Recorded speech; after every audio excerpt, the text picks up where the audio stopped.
Siang, salam sejahtera bagi kita semua. Ya, terima kasih saudara-saudari semuanya atas kehadiran di kuliah ini. Ya, tadi melanjutkan pertanyaan ini baiknya jadwalnya jam berapa itu ya? Hari Rabu ini saya tadi sudah siap laptop, terus kemudian saya periksa jadwalnya loh kok jam 15 gitu ya. Saya dilihat di My TS Classroom sama My Dosen itu jam 15. Nah, sehingga saya tadi ada aktivitas lain ya. Oke, jadi saya malah senang kalau Rabu ini jam 1 saja. Kelas B ada halangan kalau hari Rabu? Boten, Pak. Aman, Pak. Nah, oke ya.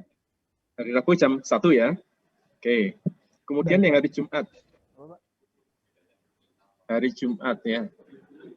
Nah, hari Jumat ini kalau dipindah pagi gimana? Ada kelas, Pak. Kalau pagi jam 7. Gimana?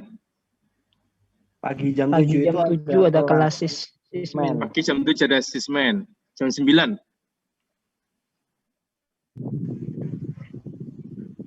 Jam 9 ada? Jam 9 itu bentar.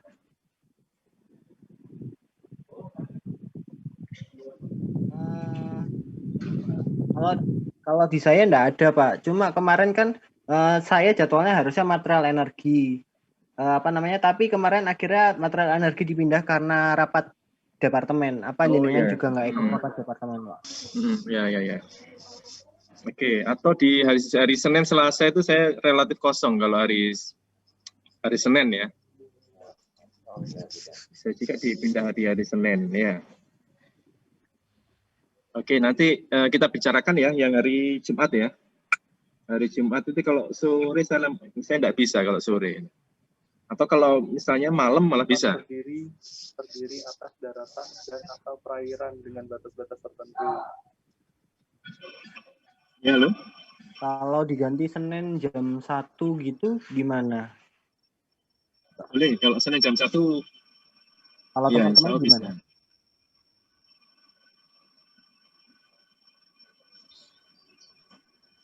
Senin jam 1 ada pengendalian proses. Oh, ada Pengpro ya, Jeri ya? Iya. Kalau Selasa jam 1? Sepertinya Selasa jam 1 banyak yang kosong, teman-teman, Pak. Selasa jam 1 ya. Oke. Iya. Oke, sementara di Jumat dulu ya. Hari Jumat ini sesuai dengan jadwalnya jam berapa hari Jumat ini? Jam 3. Jam 3 ya, wis nanti kita ya mungkin kita tetap Jumat dulu ya, mulai minggu depan ya untuk yang jadwal pengganti hari Jumat. Sedangkan Rabu kita bisa ya, insya Allah ya, hari Rabu jam 1 ya. Ya, Pak. Oke ya, baik. Ya, kita gimana tugas-tugasnya sudah disubmit?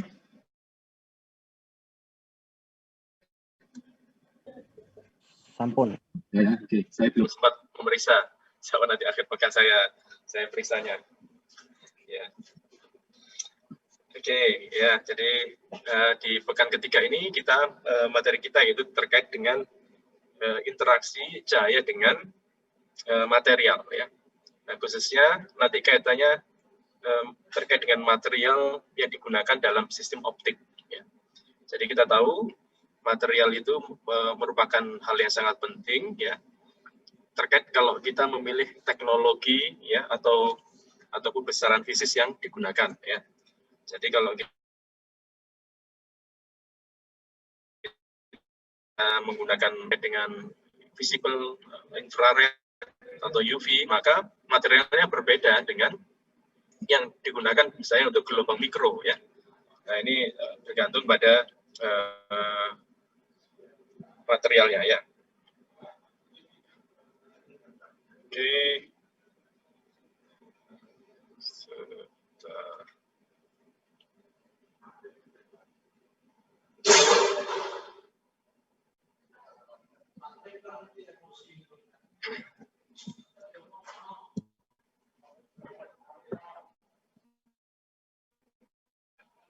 Ya.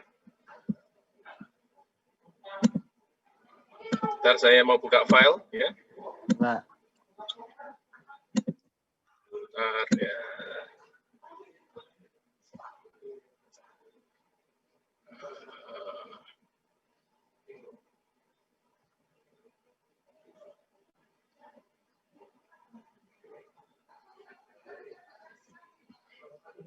Ya. Bisa kelihatan ya? Bisa, Pak. Oke, ya.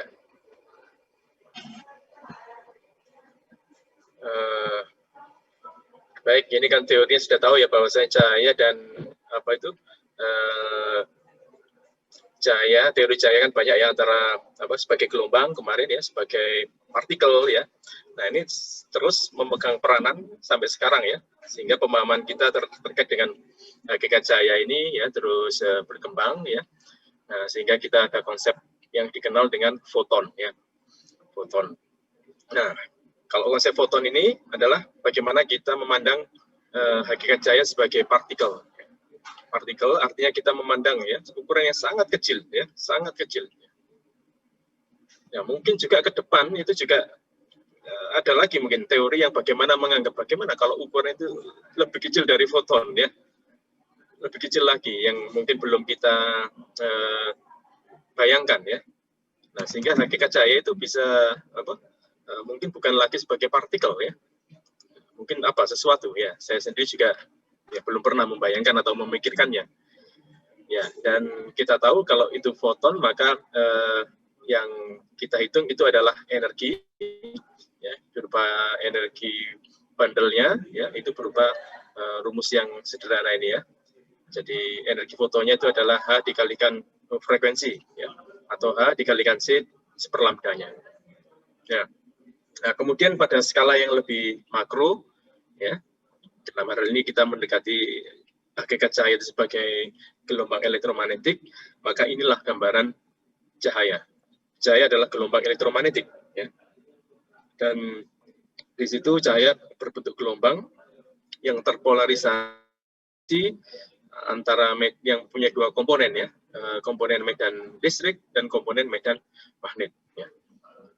Dan ini mempunyai karakteristik gelombang pada umumnya ya, mempunyai frekuensi atau panjang gelombang, dan juga mempunyai amplitudo ya yang mewakili sifat-sifat sebagai gelombang ya. Nah, tentu berkaitan dengan cahaya sebagai gelombang ya, maka ini pasti harus memenuhi apa persamaan gelombang ya. Ya, persamaan yang dituliskan ini adalah apa dikenal dengan persamaan gelombang ya, persamaan diferensial gelombang, tapi nyebutnya adalah persamaan gelombang ya. Tapi ini adalah persamaan diferensial order 2 ya, yang menyatakan medan elektrik dan medan listrik ya, medan listrik dan medan magnet ini memenuhi persamaan Maxwell dan kemudian memenuhi ya apa persamaan gelombang. Artinya dengan persamaan ini menunjukkan bahwasanya itu medan E dan medan H itu merambat ya, sebagaimana fungsi-fungsi gelombang. Ya. Nah, karena kita mempunyai karakteristik gelombang, ya maka cahaya mempunyai kecepatan ya, kecepatan rambatnya ya. Nah, kemudian di sini dengan apa itu dengan mengetahui karakteristiknya, maka salah satu sifat penting di dalam apa itu dalam material ya, kalau gelombang elektronik merambat di dalam satu medium, maka salah satu sifat dari materi itu dari secara optik adalah apa indeks bias ya. Nah, indeks bias itu bisa diartikan banyak hal ya. Indeks bias itu adalah kalau rumus di sini ya, rumus apa di bagian adalah perbedaan ya, perbedaan kecepatan antara di medium ya, kecepatan rambat cahaya di medium dan di ruang hampa ya. Nah, itu adalah definisi pertama. Kemudian definisi berikutnya, indeks bias itu juga diartikan sebagai ya akar dari mu ya, mu r dikalikan epsilon r yaitu terkait dengan permitivitas dan permeabilitas suatu material. Nah, itu adalah indeks bias. Nah, ini adalah definisi kedua. Jadi nilai indeks bias ya, itu bisa diartikan perbandingan kecepatan ya, juga bisa diartikan adalah apa? Bergantung pada sifat parameter permitivitas dan permeabilitas. Nah, oke. Apa itu permitivitas? Apa itu permeabilitas? Nah, silakan dijelaskan. Siapa ini? Gregorius, ya. Apa itu permitivitas? Bentar, Pak.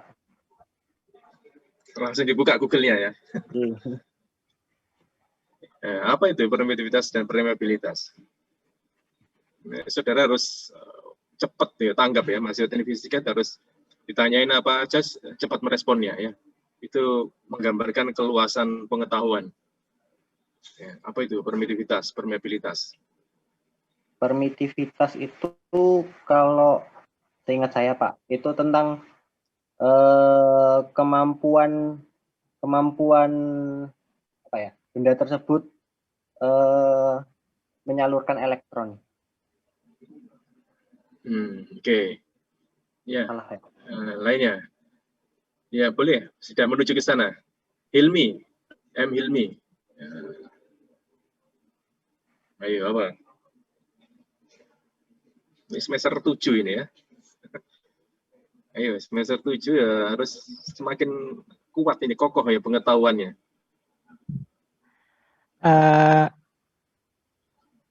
Saya ingat saya permitivitas itu apa ya? Suatu satuan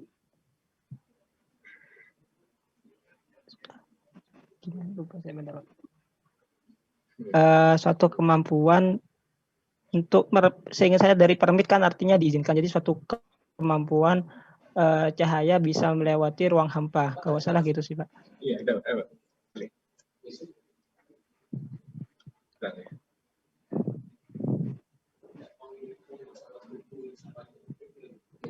Oh gitu. Masih kelas kan? Sudah. Besok. Iya, enggak apa-apa. Atau nanti setelah jam setengah 3 ya, satu jamnya. Ya.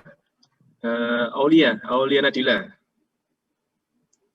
Ayo, apa itu permitivitas dan permeabilitas?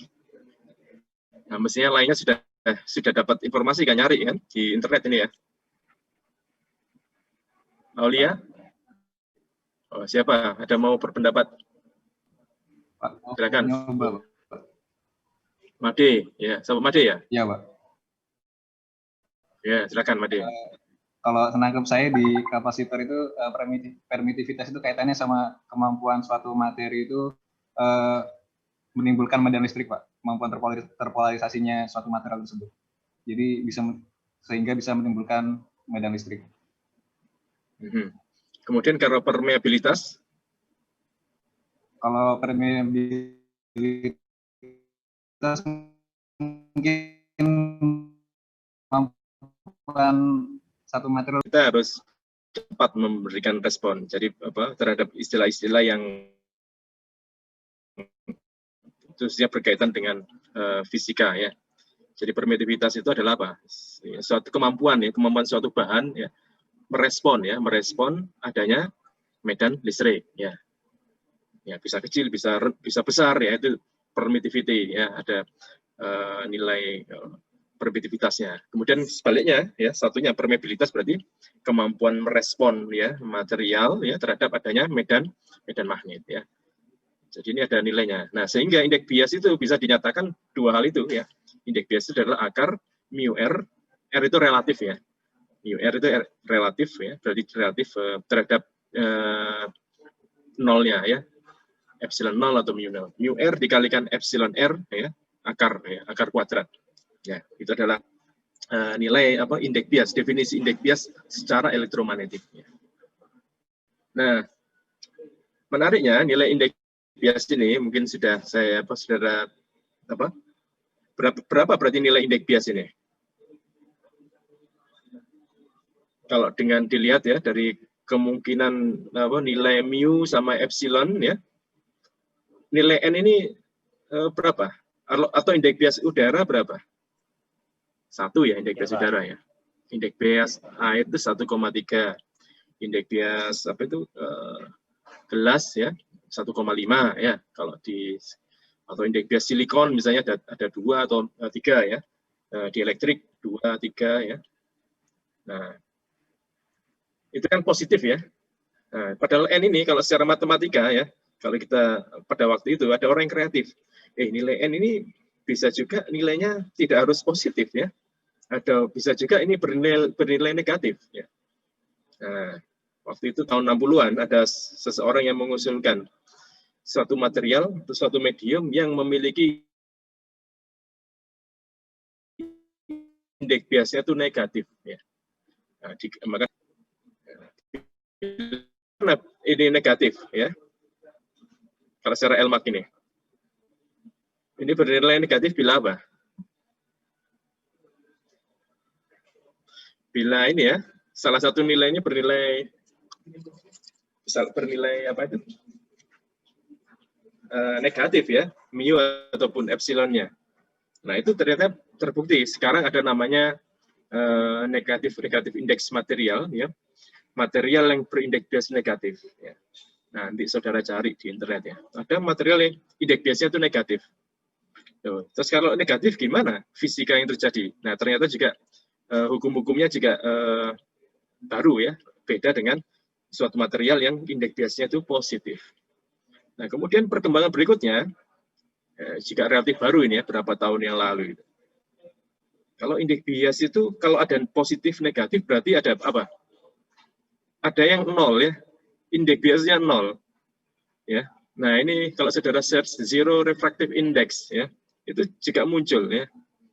Nah, ini adalah perkembangan ya. Bagaimana dari sains ya. Contoh yang negatif refractive index itu metamaterial, yaitu aplikasinya sangat banyak ya. Termasuk misalnya digunakan untuk apa ya, material dengan metamaterial tersebut digunakan untuk ini, untuk sebagai pelapis ya. Pelapis apa itu pesawat anti radar ya. Anti radar ya. Nah, itu bisa dimanfaatkan untuk itu. Bisa juga digunakan untuk memperbaiki lensa ya. Lensa yang konvensional ya, diganti materialnya dengan metamaterial, maka lensa tersebut mempunyai resolusi yang jauh lebih baik daripada lensa yang konvensional. Kemudian juga ada impian menggunakan apa jubah Harry Potter ya. Pakai jubah itu material dari material yang indeks biasnya negatif ya, dengan jubah maka dia akan tembus pandang ya, dia tidak terlihat. Nah, idenya seperti itu ya. Secara eksperimen sudah berhasil menurut informasi yang saya baca, tapi belum pada panjang gelombang visible ya, masih pada panjang gelombang microwave, gelombang mikro ya, gelombang mikro ya. Nah, sedangkan yang terbaru yaitu perkembangan indeks bias dengan nilai 0 ya. Nah, seperti apa itu ya? Bagaimana perlambatan cahaya kalau indeks biasnya 0 ya? Ya. Oke, ya. Jadi persamaan ini menyatakan kaitan antara ya foton dengan perilaku gelombangnya ya. Jadi energinya ini ada energi diskrit ya, tapi dia dibawa oleh suatu gelombang ya. Baik. Nah, sekarang jika kita mempunyai sistem seperti ini ya. Ada detektor, kemudian ada osiloskop. Kalau cahaya yang datang ya melalui detektor itu maka akan dapat direkod oleh osiloskopnya. Nah, cahaya itu mempunyai jumlah foton, bisa dihitung jumlah foton. Kalau fotonya sedikit, ya, maka cahaya akan redup. Ya. Kalau fotonya banyak, maka kita akan melihat cahaya yang terang benderang. Ya. Seperti halnya di ruangan saya atau di ruangan saudara ini, ya, jumlah fotonya sangat banyak, ya, 10⁻20 katakanlah partikel, ya, sangat banyak. Dibandingkan dengan cahaya yang sangat redup, ya, itu jumlah fotonya sangat sedikit. Nah, kira-kira seperti ini ya, bagaimana suatu fluktuasi pengukuran yang dilakukan oleh fotometer misalnya, fotometer dengan photon counter ya, photon counter. Ya. Jadi gambar A dan B. Nah, pada gambar A itu kalau kita lihat ya dalam pengukuran per meter itu kita lihat itu konstan ya, konstan, dayanya konstan. Tapi begitu diukur oleh foton detektor ya, photon counter yang bisa mengukur jumlah fotonnya berapa. Nah, kita lihat suatu distribusi ya, satu distribusi dan ini relatif seragam. Nah, lain halnya kalau kita mempunyai suatu hasil pengukuran power meter yang fluktuatif ya. Fluktuatif secara dayanya. Nah, kemudian kalau dibandingkan dengan photon counternya kita lihat ya, densitas atau kerapatan fotonnya. Nah, ini akan menunjukkan berkorelasi dengan daya yang dihasilkan. Ya. Nah, perlu saudara ketahui, dengan perkembangan teknologi kuantum, maka saat ini sudah dihasilkan ya suatu sumber cahaya yang bisa menghasilkan hanya satu buah atau beberapa buah foton. Ya. Maka detektornya itu juga bisa mendeteksi satu atau beberapa buah foton. Ya.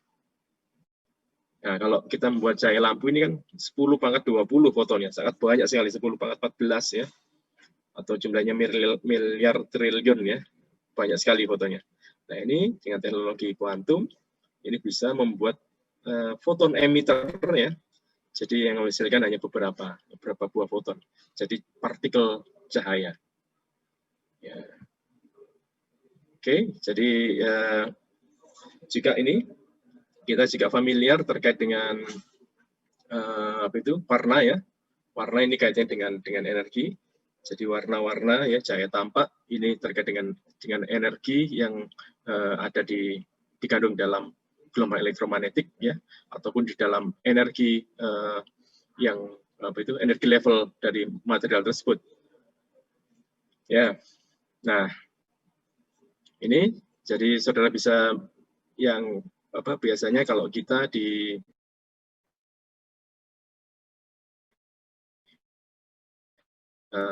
komunitas optik fotonik yang gelombang ya, besaran panjang gelombang. Jadi ada komunitas ya, komunitas optik fotonik, ada komunitas material, ada komunitas microwave ya. Itu mereka mempunyai unit atau besaran yang mereka sukai ya. Nah, kalau optik fotonik lebih senang atau lebih familiar menyebutnya dalam panjang gelombang.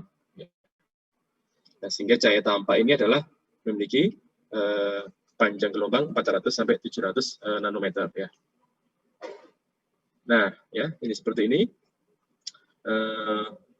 Kalau orang elektronik misalnya, microwave itu mereka lebih senang, atau telekomunikasi ya, mereka senang bicara dengan besaran besaran frekuensi ya.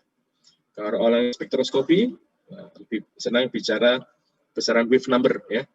Kalau orang material, nah itu juga lebih senang bicara energi ya, energi gap-nya berapa elektron volt ya. Nah, ini kita lihat misalnya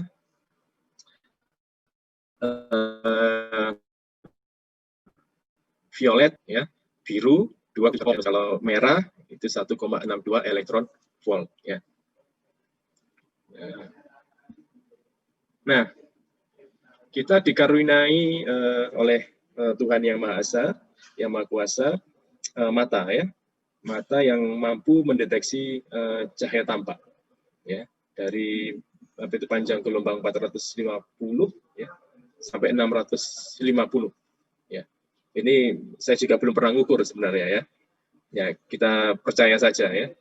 Bagaimana ini ada satu grafik ya. Efisiensi ya, spectral response of human eyes ya. Ini menarik ya. Apa betul kita bisa mendeteksi pada panjang gelombang sekian ya. Ya, evidensinya sudah banyak ya, warna-warna yang kita bisa mendeteksi warna. Nah, di luar itu kita sulit atau tidak bisa ya. Sensitivitasnya kecil ya di rentang panjang gelombang.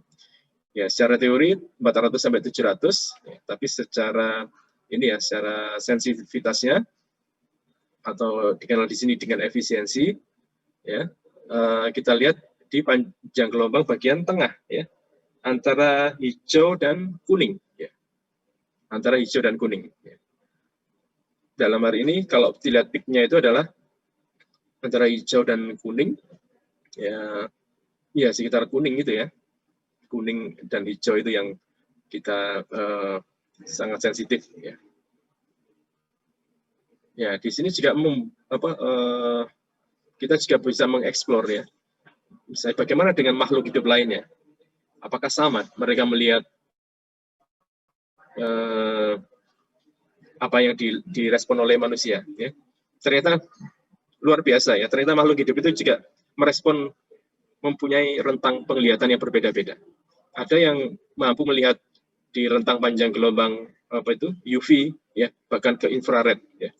Jadi berbeda. Tapi kalau manusia secara umum, ya patut kita percayai, yaitu adalah pada panjang gelombang ini. Nah, sehingga kadang juga ini ada keinginan bagaimana kalau kita bisa melihat, ya, pada panjang gelombang lain atau frekuensi lainnya. Baik, ini adalah interaksi secara umum, ya, secara secara geometri, ya. Jadi interaksi antara cahaya dengan material, ya. Merah ini adalah cahaya datang, ya. Kemudian ada beberapa mekanisme atau peristiwa, ya, dari cahaya tersebut yang warna merah itu bisa dibiaskan, ya. Kemudian bisa ditransmisikan, nomor 2 ini, ya. Ditransmisikan artinya melewati suatu materi, ya. Ini katakanlah material adalah semi transparan material, ya. Kemudian ada fenomena nomor 3, yaitu yang dikenal dengan refleksi, ya, atau pantulan. Ya, ada 3A dan 3B dan 3C. Ada dikenal dengan specular reflection, ya. Itu yang 3A. Specular reflection itu artinya sudut datang sama dengan sudut pantul. Ya. Kemudian ada total internal reflection, ya, itu yang 3B. Kemudian ada yang 3C, diffuse reflection, ya. Diffuse reflection itu adalah pantulan pada permukaan, ya, di mana permukaan tersebut memiliki kerataan yang berbeda-beda, sehingga menghasilkan sudut pantulan yang berbeda-beda, tergantung tingkat kerataan atau kekasaran pada permukaan tersebut. Nah, kemudian yang keempat, itu juga mengalami scattering. Ya, apa scattering itu? Scattering itu hamburan, ya.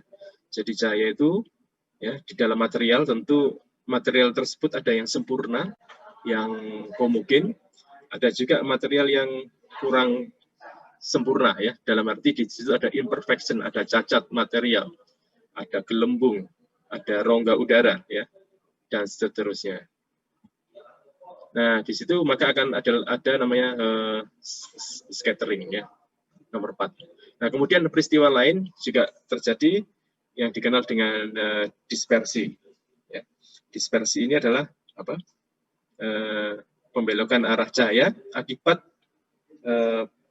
indeks bias yang berbeda sebagai fungsi panjang gelombang.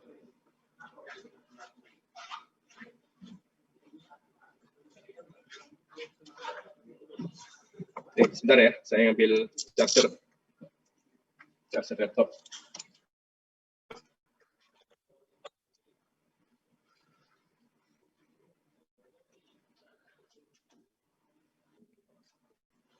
Nah, sehingga ini adalah gambaran secara umum, ya. Jadi dia adalah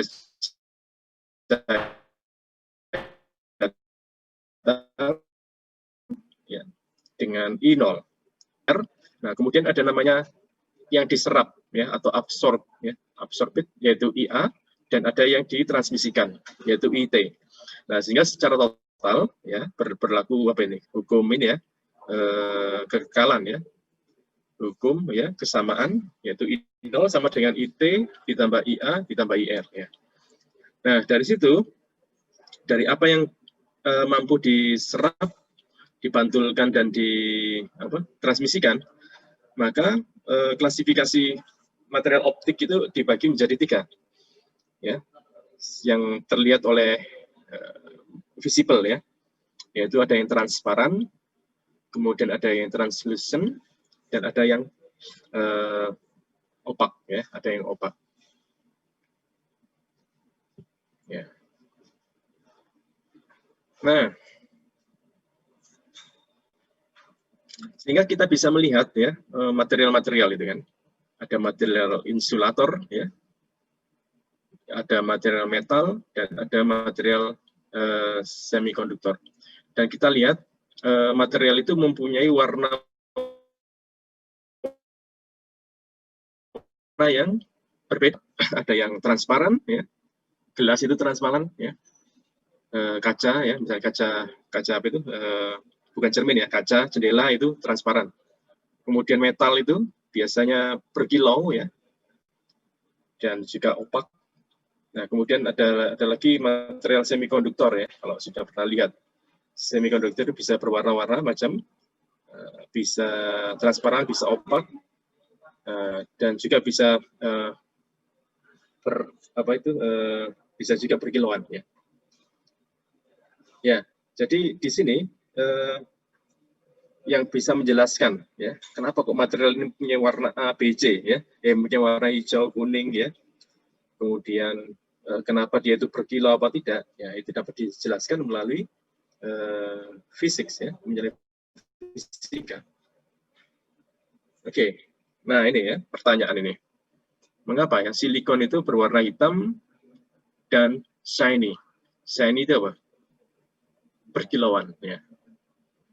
Oke, ada yang bisa menjawab?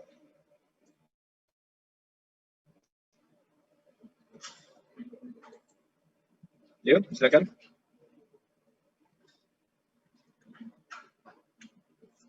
Siapa yang mau coba jawab, ya, pertanyaan ini?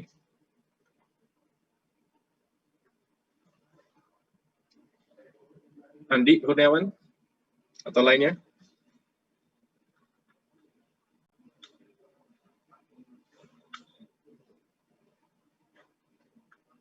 Reza?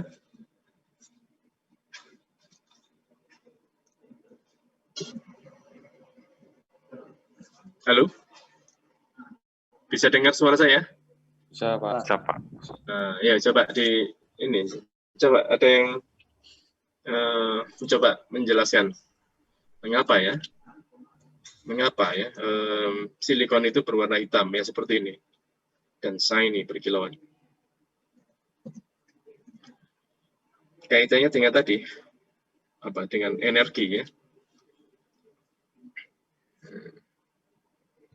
Saya Pak mau nyoba jawab. Ya, silakan. Siapa Dalam? namanya? Siapa namanya? Gregorius Kevin. Gregorius Kevin, ya, silakan. Kalau dari yang saya temukan itu karena silikon itu mempunyai band gap sebesar 1,2 elektron volt. Nah, ini tuh memiliki makna bahwa tidak setiap foton itu akan diserap oleh silikon, tapi juga ada yang excitation. Oke, ya. Excitasi. Ya. Ya, terima kasih Gregorius Kevin, ya. Ya, tepat, ya. Jadi ini berkaitan dengan energi band gap, ya. Berapa energi band gap pada material tersebut, ya. Jadi perbandingan antara energi band gap dan cahaya yang tampak oleh mata kita. Tadi berapa cahaya yang tampak oleh mata kita? Visible tadi? 1,7. Nah, 3,1 elektron volt sampai 1,8 elektron volt, ya. Itu adalah ini kan, yang energi cahaya tampak, ya. Jadi warna dari biru sampai ke merah itu 3,1 elektron volt sampai 1,8 elektron volt. Artinya di luar itu, ya, kita tidak bisa menangkapnya, ya. Ya. Jadi di sini penjelasannya, ya. Jadi silikon energi gapnya 1,2 elektron volt, ya. Kemudian visible light foton energinya itu 1,8 sampai 3,1 elektron volt. Jadi energi visible light itu lebih tinggi ya, lebih tinggi daripada silikon ya, silikon gap 1,2 ya. Sehingga semua cahaya tampak ya, karena energinya tinggi itu akan diserap ya. Akan diserap ya, karena sesuatu yang menyerap maka dia akan berwarna hitam ya. Sesuatu yang menyerap dia akan dikatakan sebagai benda hitam ya. Ya, berwarna hitam ya. Nah, mengapa dia berkilauan ya, silikon berkilauan? Karena apa? Karena dia menyerap banyak foton ya. Maka akan banyak interaksi efek fotolistrik ya. Semakin banyak foton yang diserap, maka akan banyak elektron pada pita konduksinya ya. Pita konduksi. Jadi elektron banyak yang tinggal di pita konduksi ya, sehingga elektron tersebut akan mengalami delokalisasi. Delocalize itu artinya apa? Akan karena penuh ya, maka dia akan tumbukan ya, ataupun mungkin tidak pada posisinya ya.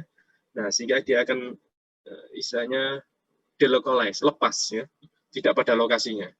Nah, sehingga akan menimbulkan luster and shines. Jadi dia akan berhamburan dan juga akan berkilauan. Nah, itu menurut teori semikonduktor ya, berkaitan dengan energi gap ya. Oke, jelas ya? Jelas, Pak. Ya, makasih. Nah, sehingga di sini kelihatan jika kan berarti kan ada benda hitam kemudian ada berwarna-warna kan. Nah, ini kaitannya dengan ini energi gapnya berapa? Energi gap dari semikonduktor tersebut ya. Nah, sehingga jika semua cahaya ini ditransmisikan ya, bila gimana? Bila energi visible-nya itu lebih kecil dari energi gap. Jika lebih kecil dari 1,8 ya, energi gap-nya ya, energi gap-nya itu lebih kecil dari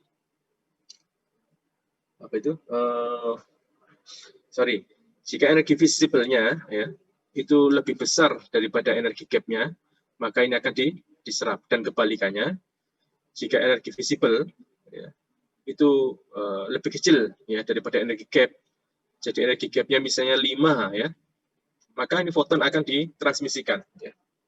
Maka foton akan ditransmisikan. Nah, jika semua cahaya ini ditransmisikan, maka dia akan berwarna putih ya, berwarna putih. Nah, ataupun transparan ya. Nah, ini alasannya kenapa gelas itu transparan ya. Gelas itu adalah insulator dan ini mau habis waktunya 1 menit. Ini tidak tahu, saya sudah mau ITS Classroom. Nanti kalau habis saya buatkan link baru ya untuk sesi berikutnya ya. Ini kurang 1 menit. Ya, siap-siap kalau terputus. Ya, di sini kalau transparan itu karena apa? Karena energi gap-nya jauh lebih tinggi daripada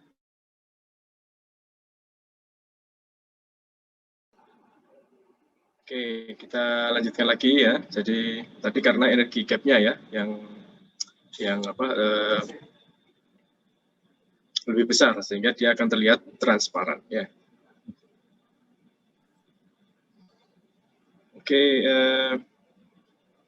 saya akan pindah ke slide yang lain ya.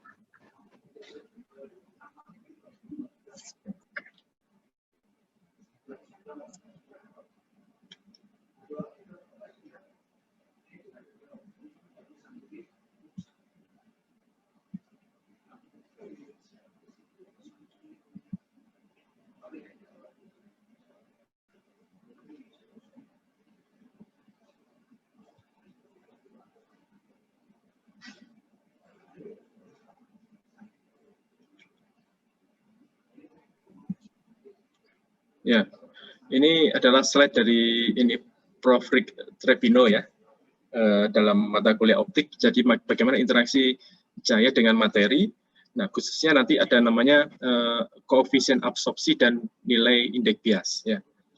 Nah, ini nanti kita lihat beberapa slide ya. Ya, jadi seperti ini ya. Jadi karena ini basisnya adalah gelombang. Tadi kan basisnya adalah elektron volt, artinya energi. Jadi bicara terkait dengan level energi. Ya. Nah, di dalam gelombang, maka kita gelombang elektromagnetik khususnya, maka di situ akan ada interferensi, ya, interferensi, ya, yaitu penggabungan dua atau lebih gelombang. Ya. Ada konstruktif dan ada destruktif. Ya. Nah, seperti ini ya. Jadi apa itu? Jadi gelombang itu ya, kalau ditambahkan ya fasenya sama maka akan konstruktif. Tapi kalau fasenya berbeda maka dia akan destruktif. Nah, kemudian ada juga yang namanya kuadratur phase ya. Di sini artinya ditambah dengan bagian imajiner dari gelombang tersebut. Maka kita akan mendapatkan ya interferensi ya gelombang tersebut dengan komponen imajinernya, ya, di mana di sini fasenya ya ada perbedaan ya di sini, yaitu bagian imajiner. Ya. Nah, secara teori apa itu interaksi ya. Jadi kita mempunyai medan ya. Kemudian kita juga memiliki material ya. Medan dan material ini masing-masing mempunyai energi. Ya. Jadi ada medan listrik ya pada atom, kemudian ada elektron, ya, kemudian ada medan yang dipancarkan. Ya. Nah, ketika sinar datang atau incident light, ya, kemudian dengan apa yang diemisikan ya dari elektron ya dari sumber cahaya, maka yang ditransmisikan ini akan mengalami suatu superposisi. Nah, sehingga di dalam teori gelombang fase ini memegang peranan penting ya. Fase ini memegang peranan penting ya yang akan menentukan material itu mengalami penguatan ya, amplifikasi atau mengalami absorpsi. Ya, kalau fasenya berbeda, maka terjadi apa? Interferensi destruktif ya. Maka di situ akan amplitudenya akan berkurang.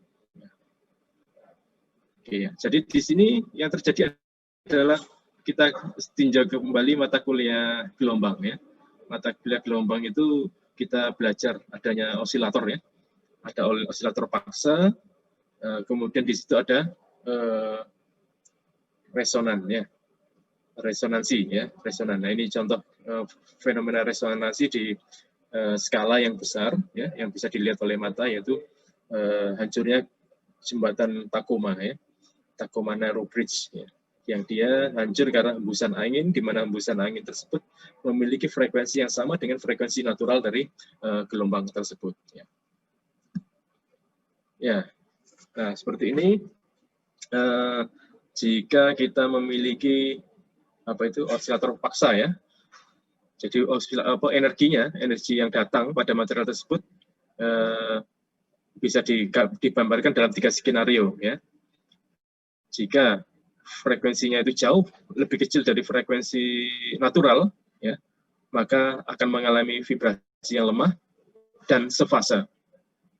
Jika energi yang datang itu sama dengan frekuensi naturalnya omega 0, maka dia mengalami strong vibration ya, dia akan beresonansi ya, atau on resonance atau strong vibration, dan fasenya adalah 90% out of phase ya.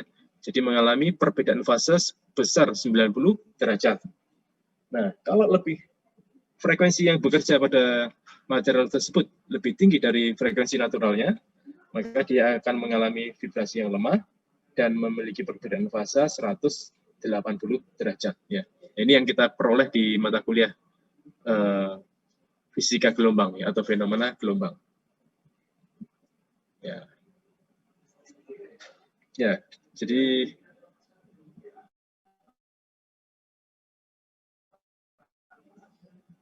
saya ingin menggambarkan, ini ada beberapa slide ya, khususnya secara model. Gimana sih bentuk model matematika dari interaksi interaksi cahaya dengan material, ya. Nah ini nanti ya saudara periksa ya. Ini fenomena gelombang, ya, mata kuliah fenomena gelombang, ya. Nah, contohnya seperti ini ya. Ada cahaya datang ya, kemudian ada medium, ya. E0 ya, E0T ya. Medium mempunyai panjang L, kemudian ada E, L, T ya. Jadi medan listrik yang melewati medium L. Ya. Maka total energi atau medan listriknya itu adalah E yang datang, ya, medan yang datang ditambah E yang diemisikan. Ya. Nah, jadi digambarkan seperti ini. Oke, ya. Nah, di sini ya tadi nanti saudara baca ya. Saya tidak akan ini kan mata kuliah di bawah ya, di mata kuliah fenomena gelombang ya.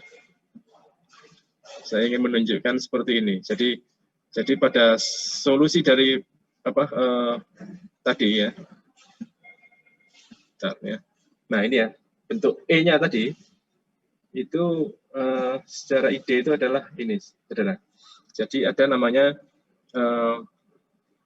solusi persamaan dari persamaan gelombang ya, dari persamaan diferensial gelombang, maka akan ada namanya yang gambar X ini ya, chi atau dikenal dengan chi.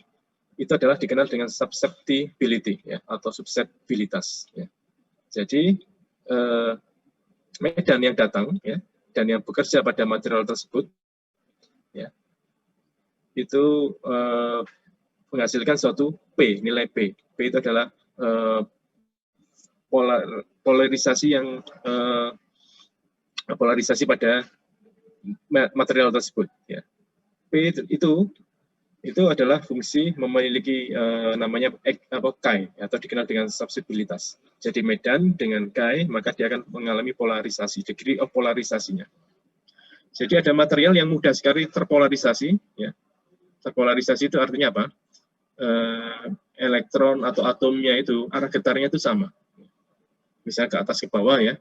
Begitu dikenaan cahaya, dia akan memiliki arah getar yang sama ya. Ada juga yang memiliki arah getar yang berbeda-beda. Nah, itu berarti memiliki degree of polarisasinya rendah ya.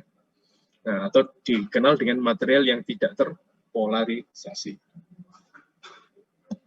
Ya. Nah, sehingga di sini ini material sama yang penting aja. Nah, ini ya.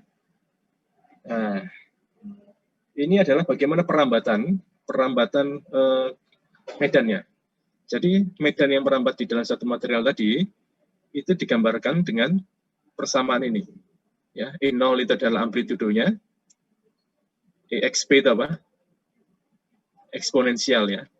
E pangkat minus alfa per 2 dikalikan Z. Ya. Alfa ini adalah absorption attenuation ya. Ini adalah koefisien alfa. Kemudian eksponensial dikalikan I, ini bilangan imajiner, dikalikan N ke 0Z dikurangi omega T. Ya. Nah, N di sini adalah faktor indeks bias. Nah, jadi nah ini yang di atas ya. Alfa tadi sama dengan K0 kali bagian imaginer susceptibility, K di sini. N itu sama dengan 1 ditambah setengah real susceptibility. Ya. Jadi di sini K ini memegang peranan penting, menjelaskan dia itu memiliki indeks bias berapa dan memiliki atenuasi berapa. Ini adalah pendekatan elektromagnetik. Jadi kalau kita mengetahui nilai susceptibilitas material, maka kita bisa menghitung berapa nilai absorpsinya, ya, koefisien absorpsi, dan juga bisa mengetahui berapa nilai indeks biasnya. Ya. Jadi K ini adalah apa tadi di depan? Ya. K itu adalah susceptibilitas, ya, atau susceptibility. Ya.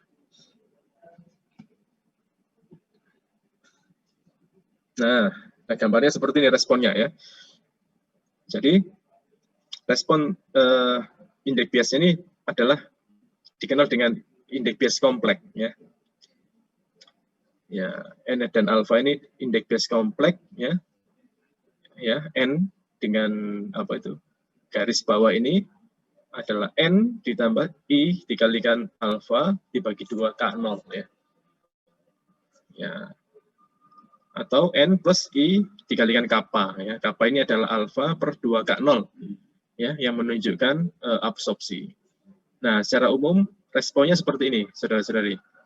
Jadi nilai indeks bias dan nilai absorpsi itu bergantung pada nilai frekuensi, bergantung pada nilai frekuensi gelombang elektromagnetik yang dikenakan pada material tersebut. Ya. Jadi saudara lihat di sini pada nilai apa itu? Ya, ini secara tipikal seperti ini, ya, tidak harus seperti ini, tapi bentuknya secara umum memenuhi bentuk grafik seperti ini. Pada saat omega 0, ya, omega atau frekuensinya sama dengan frekuensi natural medium tersebut, maka nah, indeks biasnya di sini adalah memiliki berapa ini? Dia akan memiliki nilai yang 0, ya. Kalau absorpsinya, justru absorpsinya mengalami absorpsi yang maksimum karena dia diserap, ya. Yang diserap sehingga dia akan bergetar, ya. Nah, dan ketika out of resonance, ya, di luar omega 0, maka absorpsinya ini mengecil. Ya. Indeks biasanya ini kalau kecil maka dia akan positif, ini akan kecil, ya, N-1, ya. Oke. Ya, jadi mudah-mudahan ini bisa dibayangkan, ya. Jadi di sini interaksi apa itu gelombang elektromagnetik terhadap material, maka dia akan bergantung pada frekuensi medan tersebut, ya. Indeks biasnya bergantung pada frekuensi yang terjadi. Nah, kemudian ini contoh bagaimana bentuk, ya, persamaan matematika, ya.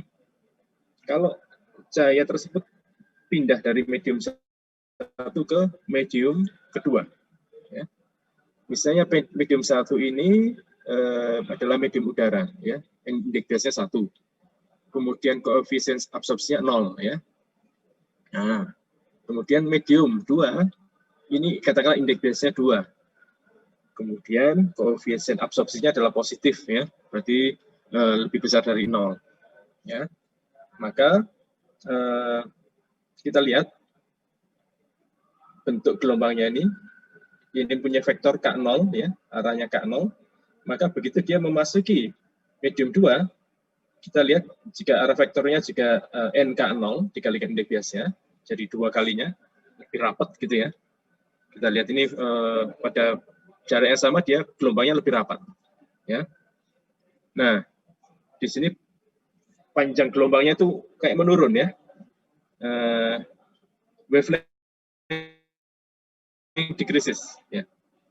Nah, kita lihat di sini juga apa itu nilai amplitudenya juga mengecil. Nah, bagaimana E0 dikalikan eksponensial min alfa per 2 dikalikan Z. Z itu adalah apa itu? Jarak, ya. Jarak perambatan dikalikan eksponensial I N K0Z dikurangi omega T. Ya. Oke, saya bertanya. Dikalikan NK0Z min omega T. I di sini itu apa? Eksponensial pangkatnya I. Itu artinya apa, ya? Izin menjawab, Pak. Ya. Eksponensial itu redamannya, koefisien redam. Masih belum tepat. Ini yang di sini kita lihat ya, E0 ya, dikalikan eksponensial I ya, K0Z min omega T. Nah, apa itu? Artinya I itu apa? E pangkat I.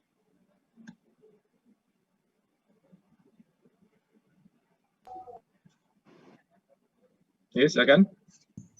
Imajiner, Pak. Iya, imajiner. Apa maksudnya? E pangkat I itu artinya apa? Ayo, fisik apa itu? Matematika dasar ya. Matematika 1 itu. Apa ya? E pangkat I ya. E pangkat IX ya. Dibandingkan dengan E pangkat min X. Apa bedanya?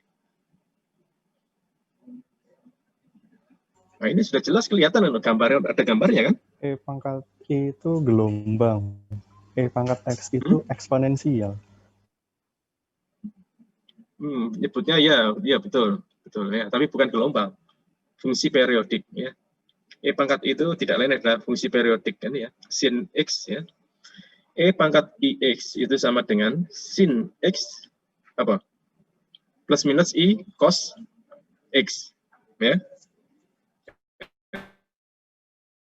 Nah, sehingga bentuk ini kan sama dengan apa? EZT itu sama dengan E0 dikalikan cos ya, K0Z min omega T ya. Kan boleh dibuatkan seperti itu. Dia kan fungsi periodik ya. Fungsi periodik. Ya. Jadi daripada nulis cos ya.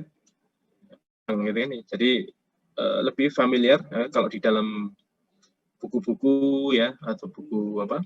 Jurnal-jurnal ya. Nah, ini biasa ditulis seperti ini notasinya. Suatu fungsi periodik ya, sinusoidal, maka daripada menulis cos atau sin, ini dituliskan eksponensial I ya, K0Z min omega T. Itu artinya fungsi periodik ya. Nah, diingat di sini redamannya 0 ya, alfanya 0.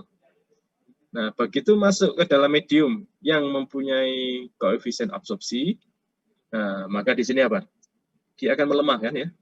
Melemah ya, panjang gelombangnya menurun ya. Maka bagian osilasi ya, E pangkat I ini masih ada ya, N dikalikan kan 0 ya, bandingkan di sini N-nya 1 kan kalau di sini ya, di sebelah kiri ini. Sebelah kanan N-nya adalah N2 ya, berarti N K0Z. Nah, ditambahlah bagian depan ini di sini, eksponensial min alfa per 2Z ya. Itu artinya mengalami peredaman ya. Jadi dia meredam ya, mengecil gitu ya. Nah, semakin dalam maka dia akan semakin hilang ya. Oke. Baik, ada pertanyaan sampai di sini? Jelas ya? Kesamaan gelombang ini. Ya, ini mereview saja di ya, sehingga di sini yang saya ingin tekankan, nanti saudara baca kembali slide di sini. Jadi material itu kalau berinteraksi dengan gelombang elektromagnetik, maka dia akan mempunyai nilai indeks bias dan mempunyai koefisien absorpsi ya. Dan bergantung pada panjang gelombang atau frekuensinya ya. Nah, itu ya pesan utama dari slide di sini ya. Ya. Oke, ya ini slide ini menarik ya. Bisa dibaca nanti. Baik, saya kembali lagi ke slide tadi.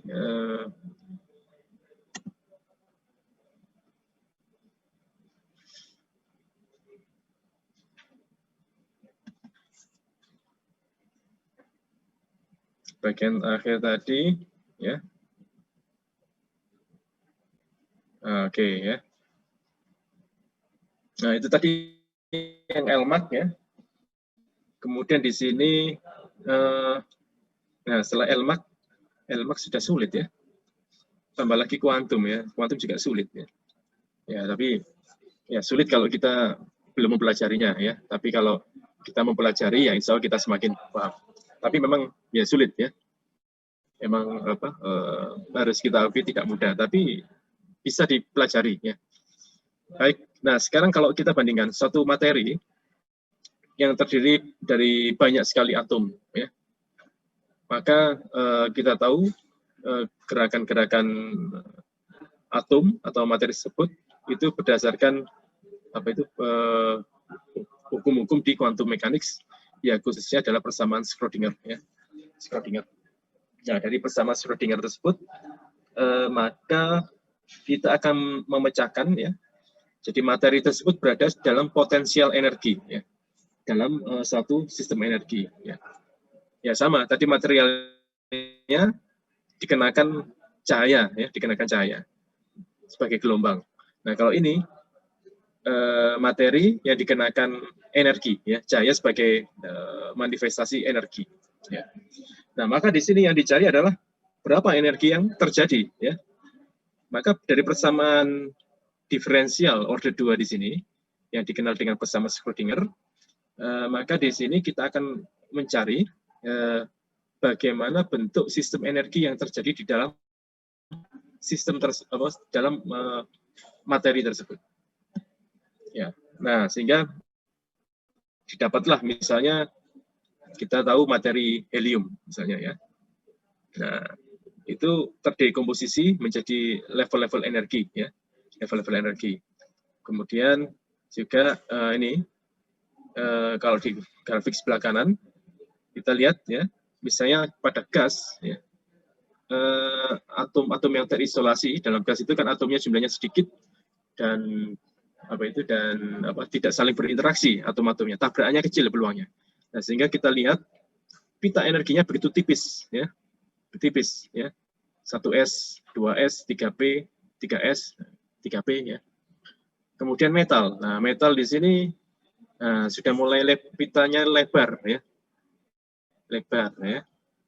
Nah, karena apa? Karena jumlah elektron atomnya itu banyak sehingga ada tumbukan-tumbukan, ya, berpeluang untuk tumbukan. Nah, semikonduktor, ya, kemudian ada insulator.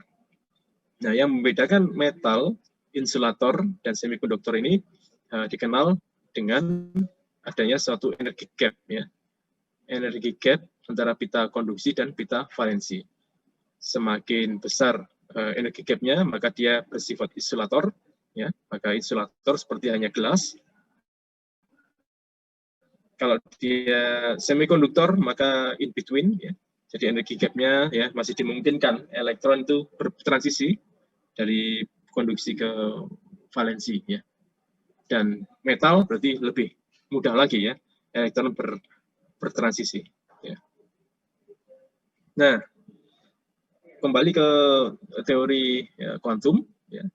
Ini adalah apa? Distribusi Boltzmann, ya. Distribusi Boltzmann ini menyatakan bahwa suatu materi itu mempunyai level energi, ya, mempunyai level-level energi di mana populasi atom, ya, jumlah atom yang berada di energi rendah itu lebih tinggi daripada energi yang lebih tinggi, ya. Ya, ini seperti hanya kodrat alam, ya, atau kalau bahasa dinyatakan dengan sunnatullah, ya. Jadi kodrat alam, ya, takdirnya Tuhan ini, ya. Apa artinya sudah secara umum, ya, yang energinya rendah itu jumlahnya banyak dibandingkan dengan energi yang tinggi, ya. Orang yang berpendidikan pasca sarjana itu lebih sedikit daripada yang sarjana, ya, dan lebih sedikit dibandingkan yang pendidikan dasar atau menengah, ya, seperti itu, ya.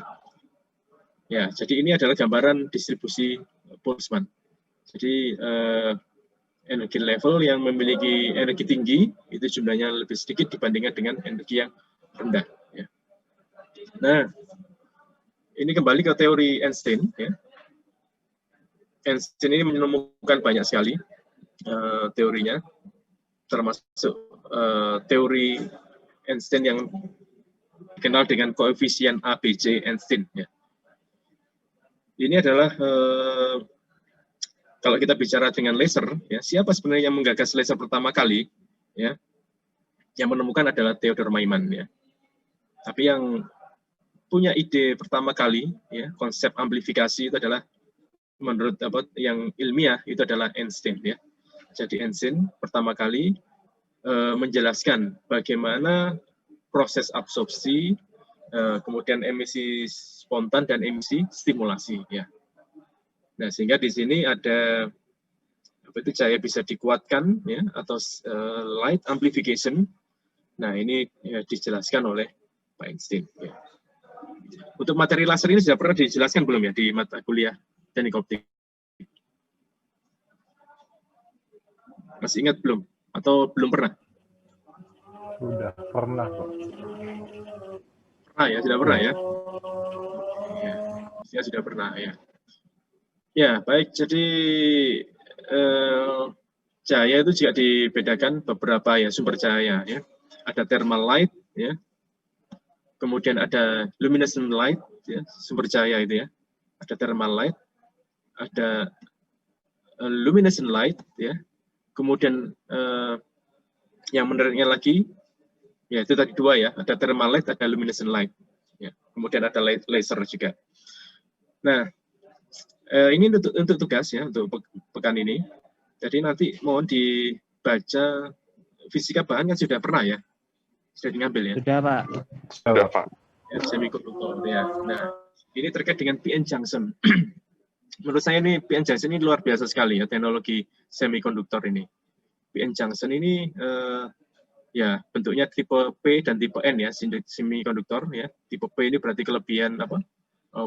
Proton ya, dan N itu kelebihan elektron ya. Nah, kemudian ada apa? Rekombinasi ya, ada layer depletion ya. Nah, maka di situ memungkinkan terjadinya apa? Ada forward bias ya. Ada PN junction, kemudian ada forward, ada inverse bias ya, dan seterusnya. Nah, ini saya memberikan tugas pada saudara. Ya, seperti ini. Ini sama-sama PN junction ya. Sama-sama PN junction. Tapi yang gambar A itu bisa berfungsi sebagai LED. Kemudian yang gambar B itu bisa berfungsi sebagai semiconductor optical amplifier. Nah, kemudian yang C ini bisa berfungsi sebagai laser ya. Sebagai laser ya. Nah, sebenarnya ada lagi ya.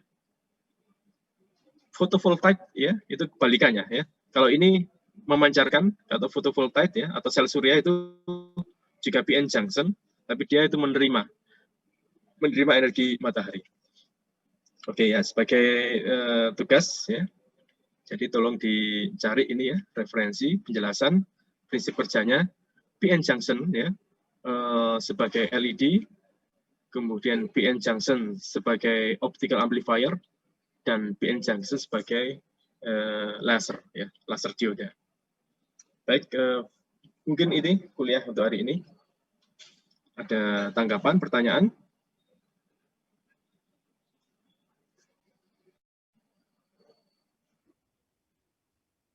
Gimana? Halo? Akses ini belum ada ya? Oh iya. Bentar ya. Tunggu dulu ya. Absensi apa ini? Photonic B ya. Photonic B. Bentar ya.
Ya.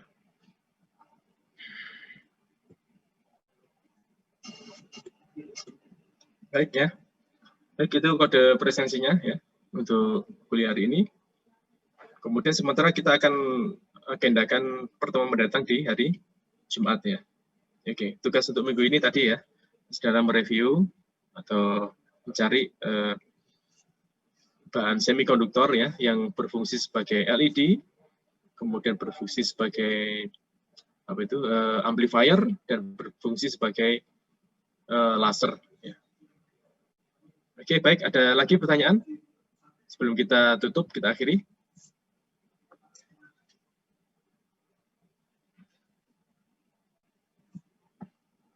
Sudah jelas?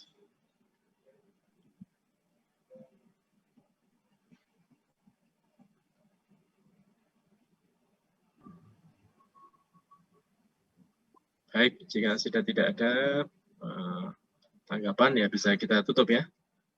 Oke, sekali lagi saya kampanyekan ya untuk senantiasa menjaga kesehatan ya, menjaga diri ya, serta keluarganya ya. Jangan lupa pakai masker ya, pakai masker ya, kemana-mana ya. Kalau di tempat umum di luar ya pakai masker, jaga jarak dan cuci tangan ya. Oke, Pak. Baik ya, kita akhiri ya pertemuan ini. Jadi terima kasih, semoga sehat selalu semuanya. Amin. Oke, kita tutup. Selamat sore. Assalamualaikum warahmatullahi wabarakatuh. Waalaikumsalam warahmatullahi wabarakatuh. Terima kasih, Selamat Pak. Pak. Oke.